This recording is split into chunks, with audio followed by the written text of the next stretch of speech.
ನಮಸ್ಕಾರ ಸ್ನೇಹಿತರೆ, ನಾನು ಚೆನ್ನಾಗಿದ್ದೀನಿ. ನೀವು ಹೇಗಿದ್ದೀರಾ ತಿಳಿಸಿ. ನೀವು ಚೆನ್ನಾಗಿದ್ದೀರಾ ಅಂತ ಭಾವಿಸ್ತೀನಿ.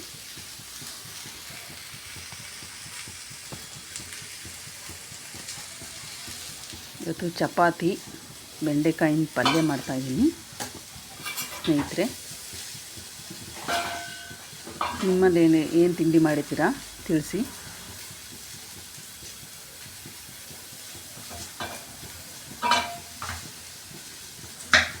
ಸ್ನಾನ ಆಯಿತು, ಪೂಜೆ ಆಯಿತು.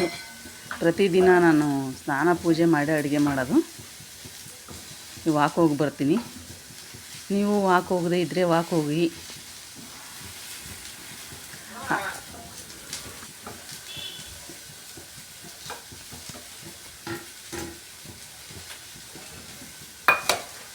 ನನಗೆ ತುಂಬ ಕಾಲು ನೋವಿದ್ದು ವಾಕ್ ಹೋಗ್ತಾಯಿದ್ದೀನಿ. ಇವಾಗ ಕಾಲು ನೋವಿಲ್ಲ,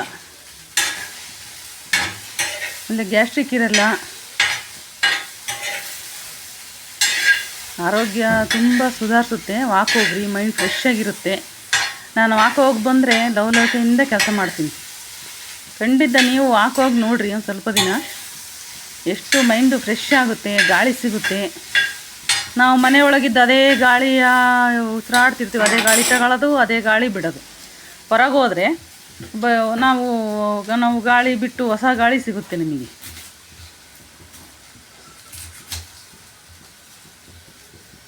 ನಾನು 5 ಗಂಟೆಗೆ ಎದ್ದಿರೋದು ನೋಡಿರಿ. ಇವಾಗ ಸ್ನಾನ ಪೂಜೆ ಎಲ್ಲ ಆಗ್ತು. ಇವಾಗ ಬೆಂಡೆಕಾಯಿ ಹೆಚ್ಚಿ, ಬೆಂಡೆಕಾಯಿ ಉರಿಯೋಕ್ಕೆ ಹಾಕಿ, ಅದಕ್ಕೊಂದು ಸ್ವಲ್ಪ ಅರಿಶಿನ ಹಾಕಿದರೆ ಲೋಳೆ ಅಂಶ ಇರಲ್ಲ. ಒಂದು ಸ್ವಲ್ಪ ಎಣ್ಣೆ ಅರಿಶಿನೂ ಹಾಕಿದರೆ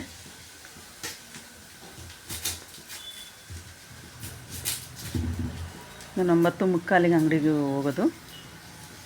ಅಷ್ಟೊತ್ತಿಗೆ ಚಪಾತಿ, ಪಲ್ಯ, ಅನ್ನ, ಮಧ್ಯಾಹ್ನ ಲಂಚು, ಮಧ್ಯಾಹ್ನ ಊಟಕ್ಕೆ ಎಲ್ಲ ರೆಡಿ ಮಾಡಬೇಕು ನಾನು ಇವಾಗ.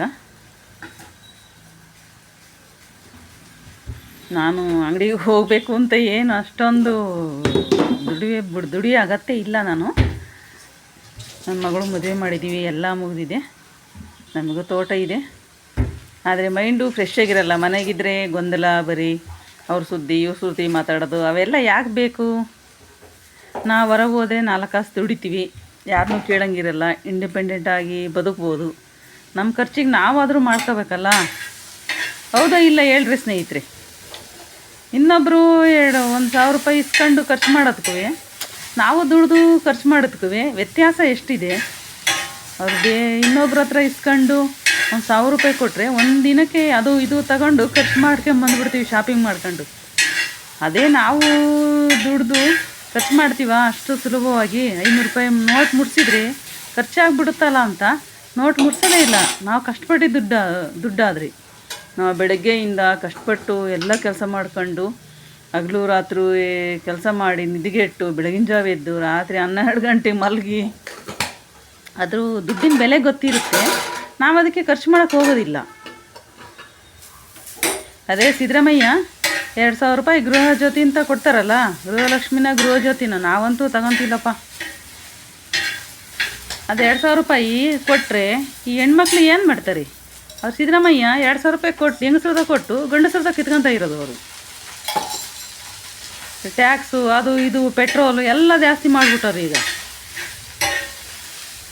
ಅವರು ತಿರುಪತಿ, ಮಂತ್ರಾಲಯ, ಬಸ್ ಚಾರ್ಜ್ ಇಲ್ಲ, ಟ್ರೈನು ಬಸ್ ಎಲ್ಲಿಗೆ ಹೋಗ್ತಾ ನೋಡ್ಕೊತಾರೆ. ಆ ದುಡ್ಡು ಖರ್ಚಿಗೆ ಒಂದು ಸ್ವಲ್ಪ ದುಡ್ಡು ಇಟ್ಕೊತಾರೆ. ಅದೇ 2,000 ರೂಪಾಯಿ ಸಿದ್ದರಾಮಯ್ಯ ಕೊಟ್ಟಿರೋದು. ಈಗೆಲ್ಲ ಅಡ್ಡಾಡ್ಕೊಂಬತ್ತಾರೆ. ನಾವು ಜೀವನ ಮಾಡೋದಾದರೆ ನಮ್ಮ ಆತ್ಮತೃಪ್ತಿ ಇರಬೇಕಲ್ವ? ನಾವು ಕಷ್ಟಪಟ್ಟಿದ್ದೀವಿ. ನಾವು ಕಷ್ಟಪಟ್ಟಿದ್ದ ದುಡ್ಡಲ್ಲಿ ನಾವು ಅದೇ ಒಂದು ಬಟ್ಟೆ ತಗೊಂಡ್ಲಿ, ಒಂದು ಒಡವೆ ತಗೊಂಡ್ಲಿ, ನಮಗೆ ಎಷ್ಟು ಖುಷಿ ಇರುತ್ತೆ. ನಾವು ಕಷ್ಟಪಟ್ಟ ದುಡ್ಡಲ್ಲಿ 1 ರೂಪಾಯಿ ಆಗಿರಲಿ. ಆಮೇಲೆ ಇನ್ನೊಬ್ಬರ ಮೇಲೆ ಮಾತಾಡ್ದಾಗಲಿ, ಇನ್ನೊಬ್ರ ಹತ್ರ ಮಾತಾಡ್ಬೇಕು, ಅವ್ರ ಜೊತೆಗೆ ಮಾತಾಡಬೇಕು. ನಾವು ಬೇರೆಯವ್ರ ವಿಷಯ ಮಾತಾಡಬಾರ್ದು ಅಲ್ವಾ?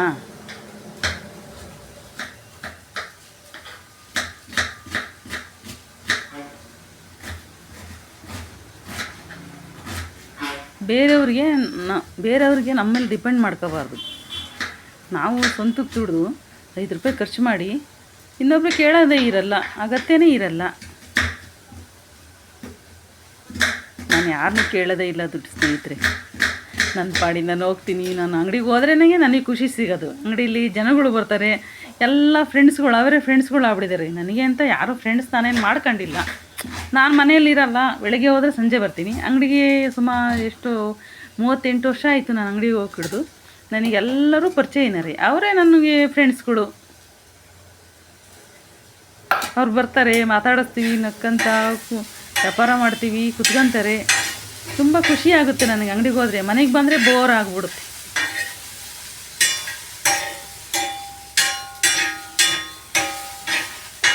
ಆಮೇಲೆ ನಾವು ಏನಾದ್ರು ಒಂದು ಉದ್ಯೋಗ ಮಾಡಿದರೆ ಡಿಸಿಪ್ಲಿನ್ ಇರುತ್ತೆ. ಇಷ್ಟೇ ಗಂಟೆಗೆ ಎದ್ದೇಳಬೇಕು, ಇಷ್ಟೊತ್ತಿಗೆ ನಮ್ಮ ಕೆಲಸ ಆಗಬೇಕು, ಇಷ್ಟೊತ್ತಿಗೆ ಊಟ ತಿಂಡಿ ಆಗಬೇಕು ಅಂತ ಡಿಸಿಪ್ಲಿನ್ ಇರುತ್ತೆ. ನಾನು ಲೈಫಲ್ಲಿ ಉದ್ಯೋಗ ಏನಾದರೂ ಮಾಡಿದರೆ ಡಿಸಿಪ್ಲಿನ್ ಬರುತ್ತೆ.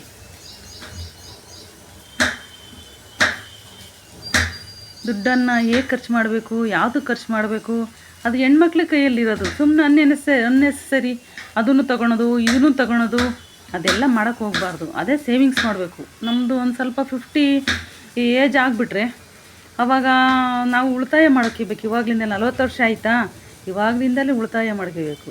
ಯಾರನ್ನೂ ಕೇಳಬಾರ್ದು, ಮಕ್ಕಳನ್ನು ಕೇಳಬಾರ್ದು, ಯಾರನ್ನೂ ಕೇಳಬಾರ್ದು.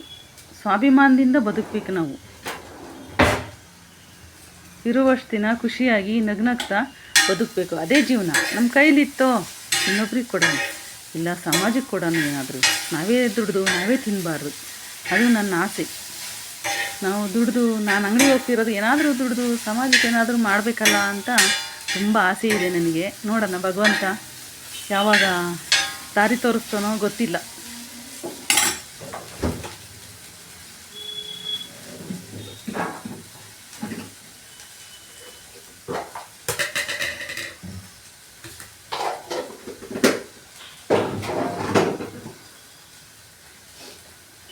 ನೋಡಿ ನಾನು ಎಷ್ಟು ಖುಷಿಯಾಗಿ ಲವಲವಿಕೆಯಿಂದ ಕೆಲಸ ಮಾಡ್ತೀನಿ. ನನಗೆ ಗೊತ್ತಾ, ಯಾವತ್ತೂ ಕೆಲಸದ ಬಗ್ಗೆ ನಾನು ಬೇಜಾರನ್ನೇ ಮಾಡ್ಕೊಂಡಿಲ್ಲ.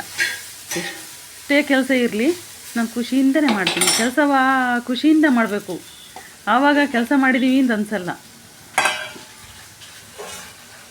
ಮನಸ್ಸಲ್ಲಿ ಕೆಲಸ ಮಾಡೋಕ್ಕೆ ಇಷ್ಟ ಇರಲ್ಲ, ಮಾಡ್ತಾರೆ ಅದನ್ನು. ಅದರಲ್ಲಿ ಖುಷಿ ಏನು ಸಿಗುತ್ತೆ? ನಾವು ಖುಷಿಯಿಂದ ಕೆಲಸ ಮಾಡಬೇಕು ಯಾವಾಗಲೂ.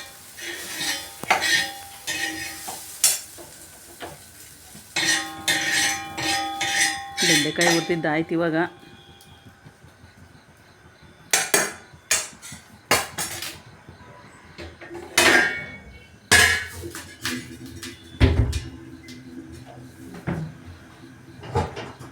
ಇನ್ನೊಬ್ಬರು ದುಡಿತಿರ್ತಾರೆ, ಹೆಣ್ಮಕ್ಳು ಎಷ್ಟು ಜನ ದುಡಿಮೆ ಮಾಡ್ತಾರೆ. ಅವ್ರ ಕಂಡ್ರೆ ನನಗೆ ತುಂಬ ಖುಷಿ. ಹೆಣ್ಮಕ್ಳು ದುಡಿಮೆ ಮಾಡೋದು ಕಂಡ್ರೆ ನಾನು ತುಂಬ ಗೌರವಿಸ್ತೀನಿ. ಅವ್ರನ್ನ ತುಂಬ ಖುಷಿ ಪಡ್ತೀನಿ. ಅವ್ರ ಬಗ್ಗೆ ಹೊಟ್ಟೆ ಕಿಚ್ಚು ಮಾಡಬಾರ್ದು. ಕಷ್ಟಪಟ್ಟು ದುಡಿಬೇಕು, ಹೊಟ್ಟೆ ಕಿಚ್ಚು ಮಾಡಬಾರ್ದು. ಅದಕ್ಕೆ ಒಂದು ಗಾದೆನೇ ಹೇಳಿದ್ದಾರೆ, ಕಷ್ಟಪಟ್ಟು ದುಡಿ, ಹೊಟ್ಟೆ ಕಿಚ್ಚು ಪಡಬೇಡ.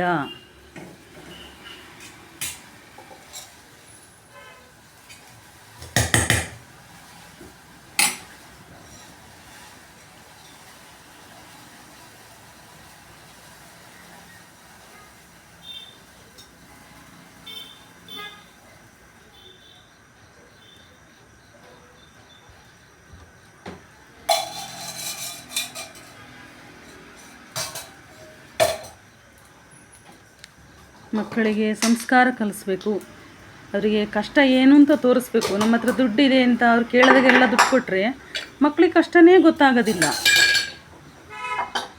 ಅವ್ರಿಗೆ ಎಷ್ಟು ಅವಶ್ಯಕತೆ ಇದೆ ಅಷ್ಟನ್ನು ಕೊಡಬೇಕು, ನಾವು ಕೊಡಿಸ್ಬೇಕು. ಅತಿಯಾಗಿ ಅವ್ರನ್ನ ಯಾವುದೇ ಆಗಲಿ ಅತಿಯಾಗಿ ಅವ್ರು ಹೇಳ್ದಂಗೆ ನಾವು ಕೇಳೋದು ಆ ಥರ ಎಲ್ಲ ಮಾಡಿದರೆ ನಾಳೆ ದಿವಸ ನಮ್ಮ ಮಾತು ಕೇಳಲ್ಲ ಅವರು.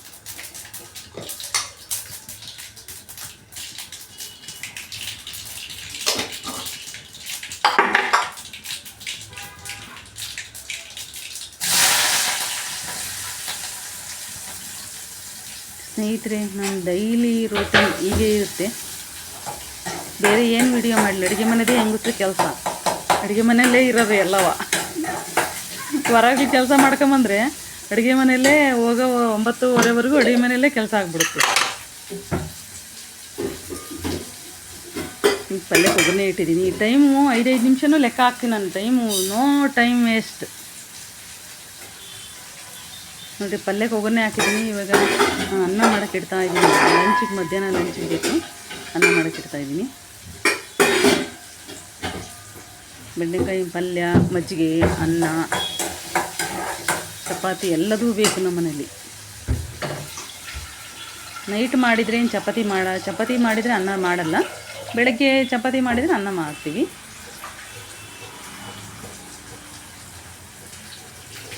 ಕೂಲಿ ಮಾಡೋರು ಎಷ್ಟು ಬೆಳಗ್ಗೆಯಿಂದ ಸಾಯಂಕಾಲ ತನಕ ಅವ್ರ ಹತ್ರ ಏನೂ ಇರೋದೇ ಇಲ್ಲ ಪಾಪ. ಗುಡಿಸಲು ವಾಸ ಮಾಡ್ತಿರ್ತಾರೆ. ಅವರು ಎಷ್ಟು ಖುಷಿಯಾಗಿರ್ತಾರೆ. ಇವು ಕೆಲವು ಜನ ಎಲ್ಲ ಇದ್ದುವೆ ಖುಷಿಯಾಗಿ ಇರೋಕ್ಕೆ ಬರಲ್ಲ. ಬರೀ ದುಡ್ಡು ಅಂತ ಒಯ್ಕೊಂತಿರ್ತಾರೆ. ದುಡಿಮೆ ಅಂತಂತ. ಮನುಷ್ಯನನ್ನು ದುಡ್ಡಿನಿಂದ ಅಳತೆ ಮಾಡಬಾರ್ದು. ಅವರ ವ್ಯಕ್ತಿತ್ವವನ್ನು ನೋಡಿ ಅವರಿಗೆ ಬೆಲೆ ಗೌರವ ಕೊಡಬೇಕು. ಯಾರು ಏನು ಅವರು ವ್ಯಕ್ತಿತ್ವನ ತೋರಿಸ್ಕೊಳಕ್ಕೆ ಹೋಗಲ್ಲ.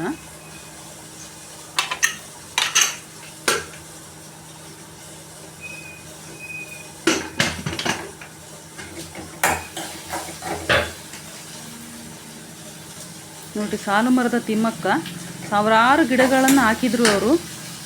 ನಿನ್ನೆ ಪರಿಸರ ದಿನಾಚರಣೆ ಆಯಿತು ನೋಡಿ. ನಾನು ಅದಕ್ಕೆ ಪರಿಸರ ದಿನಾಚರಣೆ ದಿನ ಒಂದು ಅಡುಗೆ ಮನೆಯಲ್ಲಿ ಒಂದು ಸಸಿಯನ್ನು ಹಾಕಿ ಇಟ್ಟಿದ್ದೀನಿ. ನಿನ್ನೆ ಇಟ್ಟಿರೋದು. ಅವರು ಸಾಲು ಮರದ ತಿಮ್ಮಕ್ಕ ಯಾವುದನ್ನು ಅಪೇಕ್ಷೆ ಪಡಲಿಲ್ಲ. ಅವಳು ಮಕ್ಕಳು ಅಂತ ಗಿಡಗಳನ್ನೇ ಸಾಕಿದ್ರು ಅವರು. ಅವರಿಗೆ ನಾನು ತುಂಬ ಬೆಲೆ ಗೌರವ ಕೊಡ್ತೀನಿ. ಪರಿಸರ ಹಾಳಾಗೋಗ್ತಾರ ಈ ಕಾಲದಲ್ಲಿ. ಪರಿಸರವನ್ನು ಉಳಿಸಿ ಹೋಗಿದ್ದಾರೆ ಆ ತಾಯಿ. ಅವರಿಗೆ ನನ್ನ ನಮಸ್ಕಾರ.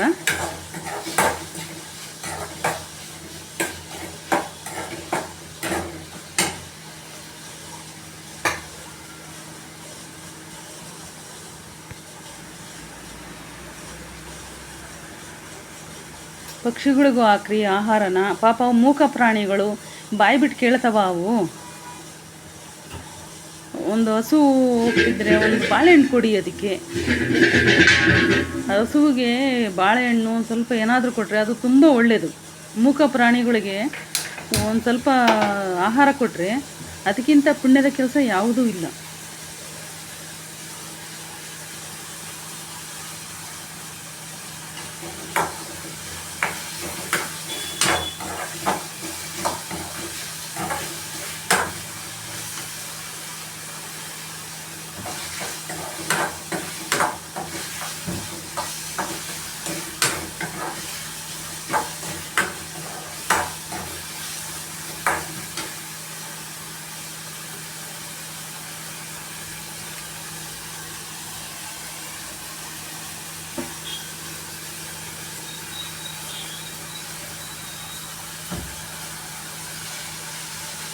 ನಾನು ಯೂಟ್ಯೂಬ್ ಮಾಡ್ತಾ ಇರೋದು ನನ್ನ ಖುಷಿಗೆ. ಅದರಿಂದ ಅರ್ನಿಂಗ್ ಮಾಡ್ತೀನಿ ಅಂತಲ್ಲ, ದುಡಿಮೆ ಮಾಡಬೇಕು ಅಂತ ಏನಿಲ್ಲ. ನನ್ನ ಖುಷಿ, ನಾನು ಸಂತೋಷವಾಗಿರ್ಬೇಕು.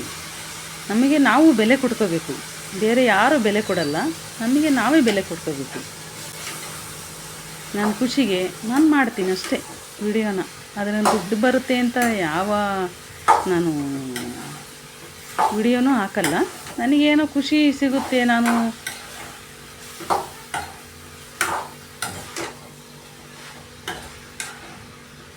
ಯಾವಾಗಲೂ ಮನುಷ್ಯ ಬ್ಯುಸಿಯಾಗಿರಬೇಕು. ಆವಾಗ ತಲೆ ಒಳಗೆ ಏನೂ ಬರೋದಿಲ್ಲ. ಯಾವ ಖಾಲಿ ಕೈಯಲ್ಲಿ ಮನುಷ್ಯ ಕೂತಿರ್ತಾನೋ ಆವಾಗ ತಲೆ ಒಳಗೆ 108 ಬರ್ತವೆ. ಪಕ್ಕದ ಮನೆಯವರು ದುಡ್ಡು ತಗೊಂಡ್ರು, ಪಕ್ಕದ ಮನೆಯವರು ಒಡವೆ ಮಾಡಿಸ್ಕೊಂಡ್ರು. ಅದೇ ಕೆಲಸಕ್ಕೆ ನಾವೇನಾದ್ರು ಒಂದು ಉದ್ಯೋಗ ಮಾಡಿದರೆ ಯಾವಾಗಲೂ ಆ ಕಡೆನೇ ಧ್ಯಾಸ ಇರುತ್ತೆ. ಆ ಕೆಲಸ ಮಾಡಬೇಕು, ನೆಕ್ಸ್ಟು ಮೈಂಡ್ ಈ ಕೆಲಸ ಮಾಡಬೇಕು ಅಂತ ಮನಸ್ಸು ಓಡ್ತಾನೆ ಇರುತ್ತೆ.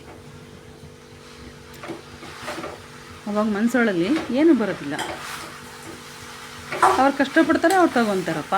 ಯಾಕೆ ಸುಮ್ಮನೆ ಅವ್ರಿಗೆ ಹೊಟ್ಟೆಗೀಚ್ ಮಾಡ್ಬೇಕು ನಾವಲ್ವಾ? ಖುಷಿ ಪಡಬೇಕು. ಅವ್ರು ಹಾಕೊಳ್ಳೋದು ತೊಡ್ಕೊಳೋದು ನೋಡಿ ಖುಷಿ ಪಡಬೇಕು. ನನಗಂತೂ ಯಾರ ಬಗ್ಗೆನೂ ಹೊಟ್ಟೆಗೀಚ್ ಮಾಡಲ್ಲ ಸ್ನೇಹಿತರೆ. ಯಾರನ್ನಾರು ಹೆಣ್ಮಕ್ಳು ನೋಡಿದ್ರಂತೂ ನನಗೆ ತುಂಬ ಖುಷಿ. ಇನ್ನು ಕೆಲಸಕ್ಕೆ ಹೋಗೋ ಹೆಣ್ಮಕ್ಳು ನೋಡಿದರೆ ತುಂಬ ಖುಷಿ. ನಮ್ಮ ಪಕ್ಕದ ಮನೆ ಎಲ್ಲ ಟೀಚರ್ಸ್ಗಳು ಎಲ್ಲ ಕೆಲಸಕ್ಕೆ ಹೋಗ್ತಾರೆ. ತುಂಬ ಖುಷಿ ಪಡ್ತೀನಿ ಅವ್ರನ್ನ ನೋಡಿ. ಚಪಾತಿ ಆಯಿತು, ಲಂಚ್ ಬ್ಯಾಗಿಗೆ ರೆಡಿ ಮಾಡ್ಕೊತಾ ಇದ್ದೀನಿ. ಒಂದು ರೈಸು, ಒಂದು ಚಪಾತಿ, ಒಂದೇ ಚಪಾತಿ ತಿಂದಿದ್ದೀನಿ ಇವಾಗ. ಸೌತೆಕಾಯಿ, ಈರುಳ್ಳಿ, ಬೆಂಡೆಕಾಯಿ ಪಲ್ಯ,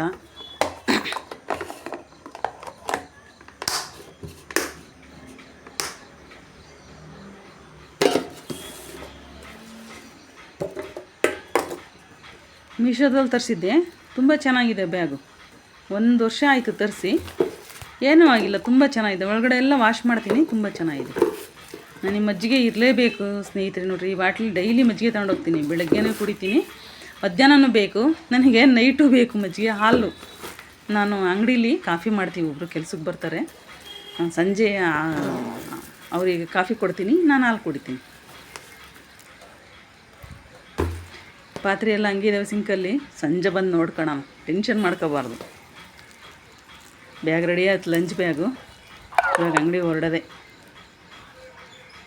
ಮನೆಗೆಲ್ಲ ಡೈನಿಂಗ್ ಟೇಬಲ್ ಹರಡಿದೆ. ಯಾರು ಬೇಜಾರು ಮಾಡ್ಕೊಂಬೇಡ್ರಿ, ನಾವು ಕೆಲ್ಸಕ್ಕೆ ಹೋಗೋದಲ್ಲ, ಎಲ್ಲ ನೀಟಾಗಿ ಇಡೋಕ್ಕಾಗಲ್ಲ.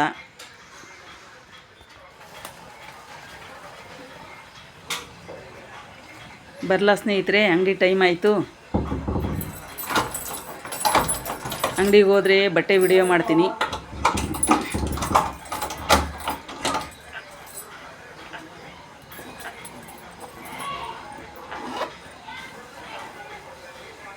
ನೀವು ಬನ್ನಿ, ಅಂಗಡಿಗೆ ಹೋಗೋಣ.